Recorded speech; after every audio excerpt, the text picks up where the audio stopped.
बिस्मिल्लाहिर्रहमानिर्रहीम। अस्सलाम वालेकुम फ्रेंड्स, ये मेरे पास कॉटन फैब्रिक है। इसको मैंने अच्छे से श्रिंक करके प्रेस करके रख लिया और ये सिर्फ बैक साइड है। इसकी लंबाई 29 इंच है और फैब्रिक की चौड़ाई मैं आपको बताती हूँ।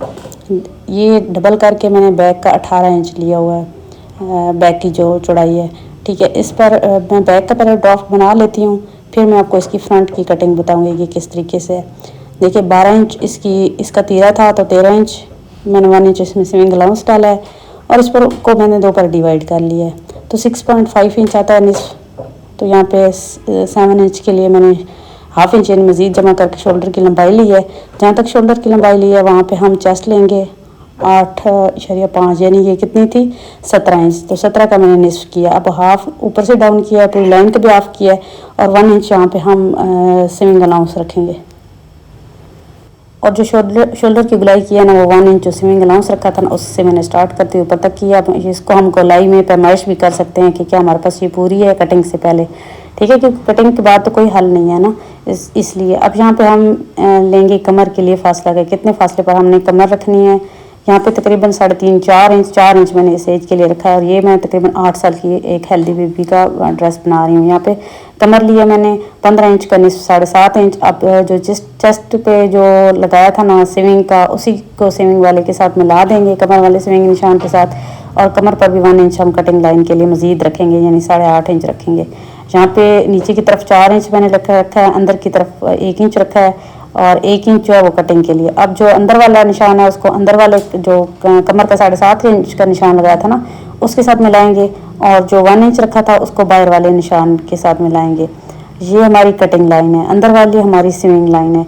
1 इंच यानी मैंने कटिंग के लिए मज़ीद इसमें जमा कर ली है। अब हम इसकी बैक की कटिंग कर लेंगे पहले और फिर फ्रंट इसका मैं आपको बताती हूँ किस तरीके से इसका फ्रंट बनाना है। फ्रंट पर हम प्लीट्स डालेंगे, एक ही बड़ी प्लीट डाल रही हूँ, आप 3 भी प्लीट्स डाल सकते हैं। बहुत ही प्यारा ये स्टाइल की कुर्ती बनती है बच्चियों की, फ्रॉक या कुर्ती। अब यहाँ पे देखें गले के लिए मैंने पहले रख लिया निशान तकरीबन 2.5 इंच और यहाँ पे हाफ इंच शोल्डर को डाउन कर लिया। अब यहाँ पे गले की चौड़ाई के लिए भी एक कट मैंने लगा लिया, चेस्ट पर भी लगा लेंगे, कमर पर भी लगा लेंगे। इसके बाद ये देखें फ्रंट के लिए मैं कपड़ा बिछाऊंगी और इसके ऊपर मैं इसको बैक को बिछाऊंगी। खुली साइड से इसको मैं बराबर कर लूँगी और जो बंद साइड है उस तरफ से मैंने इसको बढ़ा लिया है। और अब जितना बढ़ा कर रखा है ना वो देखिए 4 इंच, यहाँ पे 4 इंच पे एक मैं निशान लगा रही हूँ, नीचे भी 4 इंच पे एक निशान लगाएंगे, नीचे तक हम सारे ये निशान 4 इंच के लगा लेंगे।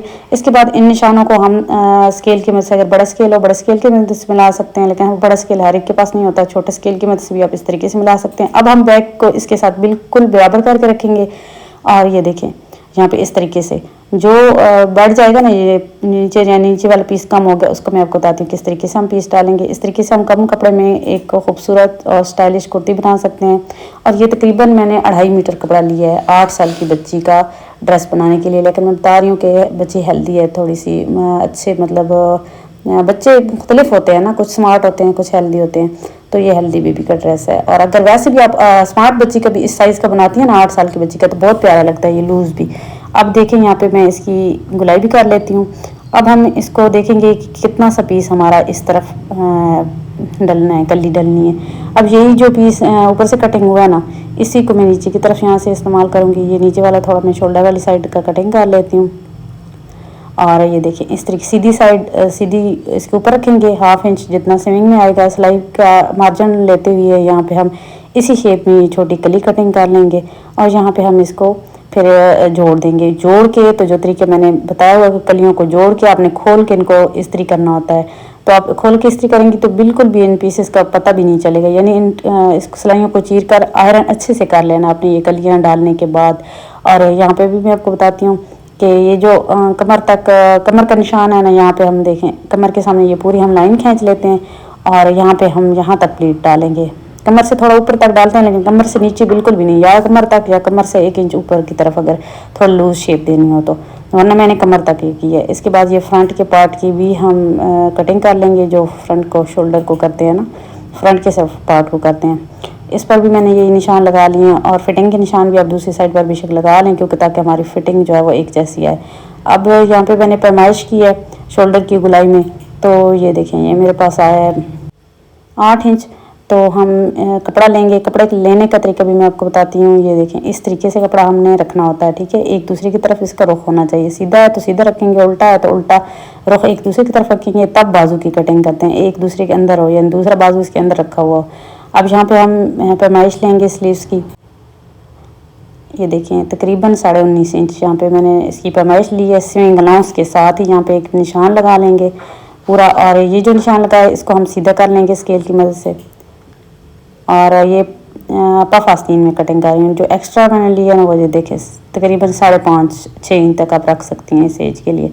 अब इस लाइन के अंदर हम ड्राफ्ट बनाएंगे। यहाँ पे 2.5 इंच का हम निशान लगाएंगे और ऊपर की तरफ 1 इंच रखेंगे, या 1.25 इंच रख लें। अगर कपड़ा कम हो तो आप 1.25 इंच, हाफ इंच भी रख सकते हैं ये सीमिंग मार्जिन। लेकिन 1 इंच हमने चेस्ट पे भी रखा था ना, कमर पे भी, तो इसलिए यहाँ पे भी 1 इंच ही रखा जाता है। इसके बाद यहाँ पे हम इसको इस लाइन को भी सीधा पहले कर लेते हैं, ठीक है, ताकि हमें पता चले कि ड्राफ्ट हमारा गुलाई जो है वो कहाँ तक होनी है। अब जो पहले वाला ये लंबाई का निशान था ना, इस पर भी ये हम लगा रहते हैं इस तरीके से, ये देखें। और यहाँ पे देखें, हम इसका निस्फ कर लेंगे, तकरीबन 7.5 इंच है, तो हमने हाफ में एक निशान लगा लिया।